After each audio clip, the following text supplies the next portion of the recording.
From our studios around the world, this is the Taste of Place podcast. Every month we bring you stories from chefs and makers of unique or artisanal food and beverage products to inspire you on your culinary travel journeys. I'm your host, Eric Wolf.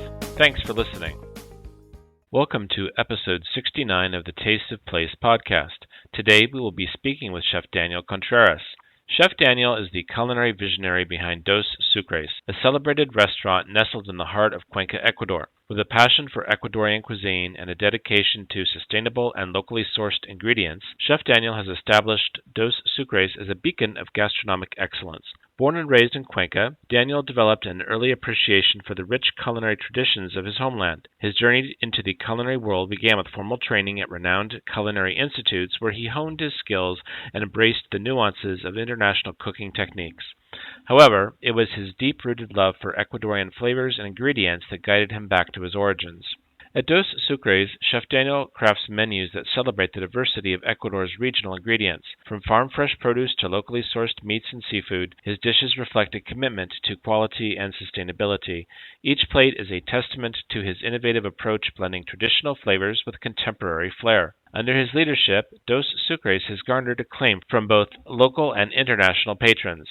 Chef Daniel's dedication to his craft is evident in every dish, making Dos Sucres a must-visit destination for food enthusiasts seeking an authentic taste of Ecuador. When he's not in the kitchen, Chef Daniel is a passionate advocate for sustainable farming practices, and he actively collaborates with local farmers and artisans to promote the region's culinary heritage. His commitment to community and excellence has solidified his reputation as one of Ecuador's leading chefs. Here's our conversation with Chef Daniel. Daniel, thank you for joining us on the podcast today. I'm very excited to speak with you. You are one of the best-known chefs in Ecuador, and I had the pleasure of meeting you at a trade show in Madrid earlier this year where you were representing Ecuador as one of the celebrity chefs. How did that come about? How did they end up choosing you to come to Madrid to represent Ecuador? Okay, so Eric, good to hear you, and thank you very much for the invitation. Also, first, I wanted to say that when we met in Madrid, I was really looking forward to this and try to show my city as always, and let the people know what's going on here in Ecuador. So in Fitur in January, I was chosen to give like some samples and bites from the food here from the Cuenca and let the people know about what's going on in Cuenca and how we develop the kitchen nowadays here. I think we have been working with the tourism office from Cuenca for the last years, and mostly the on 2023 we were working a lot. So they thought that it was good to show the traditions and also the way that the cooking is evolving and the gastronomy is evolving into a new era.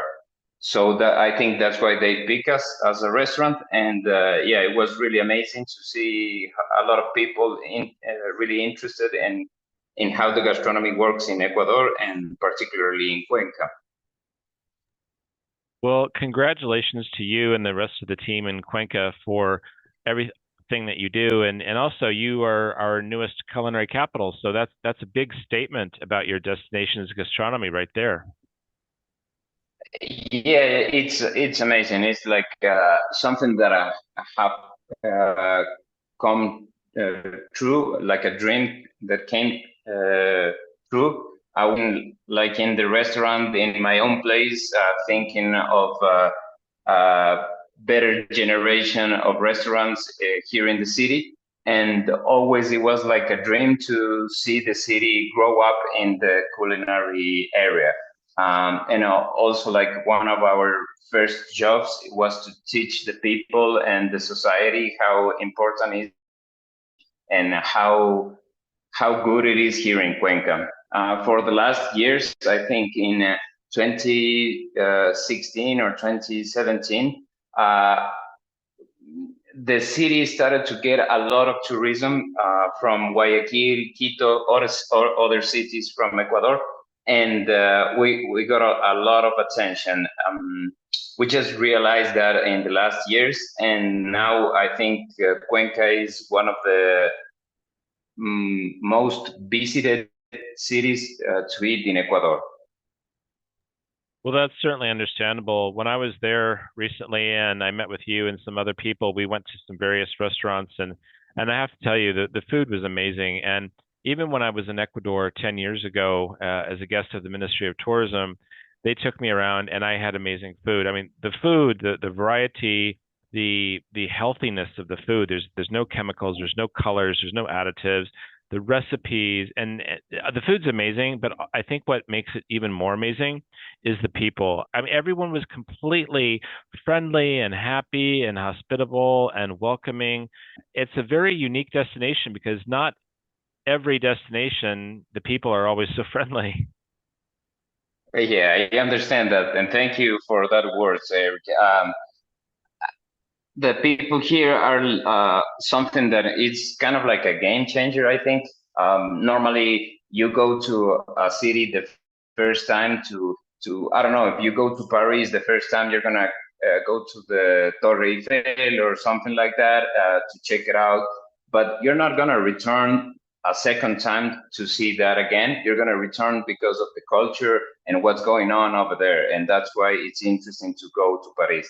And I think that happens here a lot. The first time the people come here to check out the downtown and how the buildings are and the national parks. And then the second time they return because of the people, the food, and the culture.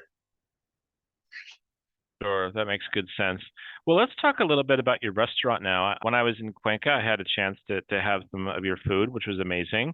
And I understand that you grew up vegetarian. So how did that work out for you becoming a chef where some of your most famous dishes are pork dishes? Oh, yes. And I was going to study first electromechanics. I wanted to build the machines for hospitals. That was like something that was on my mind when I was finishing high school. But I had the chance to live for a year in Switzerland. It was supposed me to go there to learn German, but I was really young, and what was most important for me was to check out how was everything in Europe, and it was my first time in Europe. So, yeah, noticed that the food is something that the people have already like on their minds all the time. Like they know where the food comes from. They were knowing the flavors. They were appreciating the value of good farmers, and I thought that was really important to develop here in Ecuador. Um, when I grew up as a vegetarian, the ingredients were like one of the most important things in our home because our slogan as a philosophy of life was like you are what you eat. So it was really common in my family to know where the food comes from and what you are eating. So when I returned from Switzerland, I was up, I think, 18 years old. I thought that my journey had to do with something with in the culinary area. And then I realized that I was always cooking when I was home. I had no idea of cooking, but I was cooking all the time because there were no much vegetarian restaurants or vegetarian families here in the city when I was a kid. So wherever I will be going with my friends, I will have to cook my own food. So it was really easy to just go through that path and starting to learn and try to develop the things that I wanted to do it in the future, which are the things that I'm doing it right now. I started to eat meat to learn how to cook, and I've been working in the project in the restaurant for the last 12 years. The first 2 years were just gaining experience and writing down recipes from the home and from the family and from people that were teaching me. and developing the concept. And then we started up the restaurant in 2015. We were just young cooks that just came out from the cooking school. And at the beginning, we were making only like traditional food, but respecting the techniques that we learned in the cooking school. And something like started to happen. The people started to see different things, but with the traditional dishes. And something took to another thing, and the restaurant started to evolve really fast the first years, and then we have like a stop for a few years that we were like maybe stuck in something, and it was hard to get new customers from the city. But now I think we already have draw a good path for the restaurant, and yeah. Excellent. And what would you say your signature dish is, the one dish that everybody likes to order when they come to your restaurant? Well, we are well known for a ceviche that we've been making for since forever. I think in the restaurant, a lot of people come here to order that. But also, I think mostly important is the pork dishes. We buy the pork entirely, and we use the pork in different dishes, so we can uh, have kind of like a zero waste from the animal. We decided to first start with the pork doing this, and now all the animals in the restaurant come uh, as one piece. So we buy like one whole lamb and fishes and whole and chickens and porks. So we can manage the waste in the restaurant and make more dishes from the bones, from the tails of the animals, and so we can use everything. That's like our goal. We don't do that because as a way of thinking that we're gonna save the world. We just do that because that give us more job to do, and I really enjoy teaching the cooks here in the restaurant so they can develop a good profession and they can have a job wherever they go. That's like my vision. And normally it's more expensive to do stuff like this as I don't know how to say mano de obra, like the working hours in the restaurant are longer because of that. But also that gives us a really good advantage because everything is unique. Sure. Well, it's a great practice, especially the reducing the food waste part of that. It's an extra benefit. So you get more dishes that you can create and make customers happy with the different dishes because you're using all of the different parts from your animals, but you're also reducing food waste. And I'm just wondering, do any of the other chefs in Cuenca, are they inspired by your work, or are they doing similar things because of what you've done? I don't know. I don't. I try to think not, and just try to think that uh, I just want to show everybody how we do stuff here, so they can do something like that, but on their own way. So we normally like publish our recipes or show them how we show the society how we do stuff, so the people can know a better way in the way that I see it. Okay, so I think we have changed a little bit the restaurant here in the city in the last years. We started to serve like tasting menus, and we started to use a lot of different new techniques that they're not new at all, but new for the city. And yeah, it's been an amazing journey that, and I'm like really grateful to see how many young cooks are now on these restaurants and on these new restaurants now making new stuff. So that gives the city a lot of gastronomy power. Let me ask you, when you get tourists in your restaurant, are they very eager and willing to try Ecuadorian food, or do you find them asking for something off the menu like, oh, can you just make me a hamburger or a pizza? Um, if the tourists are from like international, normally they want to see the food that we do in the restaurant, like local produce or different recipes from here, but with a twist. But with national tourism, we have like about the 70% of the people that comes to the restaurant they're really fine with the things that we do. The other 25%, maybe they didn't know what stuff we are doing and they ask for different things.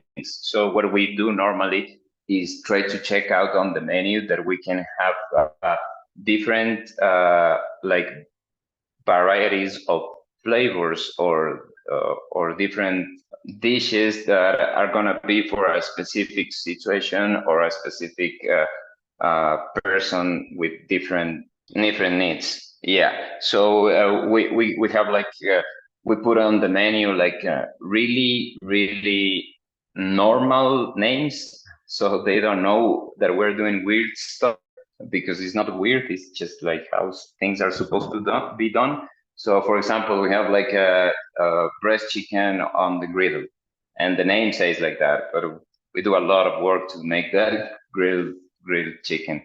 And so that way, if somebody has a need for to order that food that you're gonna see all over the restaurants in the world, they're gonna be fine until the food comes to the table and they see it's really different and they already ordered. So uh, things have been working better when we do these type of things. So, for Okay. example, in the pork dishes, we just put the pork of the day, and then we explain to the people that now we have ribs. Next week we're gonna have like legs that been aging in lamb fat or stuff like that, and we just make it really simple, or try to look really simple so the people can understand it really easy. And yeah, I think that's the best thing that is going on today in the restaurant. Okay. Do you have any advice for people that are early in their careers, maybe people who are at culinary arts school or people who want to get into hospitality? What would you advise them if you could say one or two things that could change their career path? What would you say to them? Well, normally I would say try to make everything as simple as you can. Simple, it doesn't mean that you're not gonna have hard work, but I think I would say just go for whatever you're thinking that you need to go for. Like it's really important to make mistakes. It's really important to try that thing that you're thinking of and put it on a paper or put it on the table and see how the people react and develop your own kitchen. Okay, super. And then last question, what concerns you most about your business today? Nowadays, we're focused really on locals, try to get to them in different ways, giving different experiences for the people from Cuenca, because I think we have to make the restaurant really interesting every time and try to change stuff all the time. I don't like to stay on the same place all the time. So now we're making like a different type of events, making the restaurant, the gallery, a lot of art things going here. So the people just can come, stop by for a drink and go, or can stop by and have a tasted menu for hours or different experiences. That's like my concern nowadays. So I can be more on the side of the community and not on the side of the only of the tourism. I want to be on both sides. I think that's smart. We have always said that locals are a very valid target market. And right now, because the tourism to Ecuador is down a little bit, locals are make sense. We should invite more of the locals into the restaurant. And I think it's interesting for local people also to see how their cuisine is evolving, how you're making it better, how you're making it different, how you're being inspired by other cuisines or other techniques that you learn when you travel as well, and also the techniques you learned in your studies. So I think it would be probably correct to say that you're on the path towards a fusion cuisine. And fusion of what? I'm not sure. I think you're primarily Ecuadorian, but I saw definitely saw some European influences in your cooking, and maybe that's a good thing for the locals to see that this is our cuisine, and it's still great, and it's evolving, and we still love it. Yeah, that's for sure. We try to represent that influence that we had from the colony here in the city, and that for sure changed the way that we eat and the ingredients we use. So I think that we have to appreciate that stuff also, because that was a game changer in the city for sure, 500 years ago. So I think we have to took that and make it our own, and yeah, that. Okay, Daniel. Well, thank you for your time today. So, if someone wanted to visit your restaurant, come to Cuenca and meet you in person, what's your website address? We have it on Google. So when you write down Dos Sucres, you're gonna have there like a link, so you can make reservations or check how the restaurant goes. Now it's like a really simple landing page just to make the reservations, and we also have there like our social media stuff, so you can check it out also on Google. It's gonna be like really easy that way. Excellent. Well, for anyone listening, the website address as well as the social media links will be put in the description.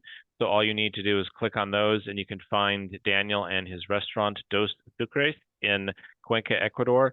Daniel, thank you so much for your time today. It's always a pleasure speaking with you. You're the classic, lovely, hospitable Ecuadorian. It's wonderful to talk with you, and I wish you the best of luck with everything.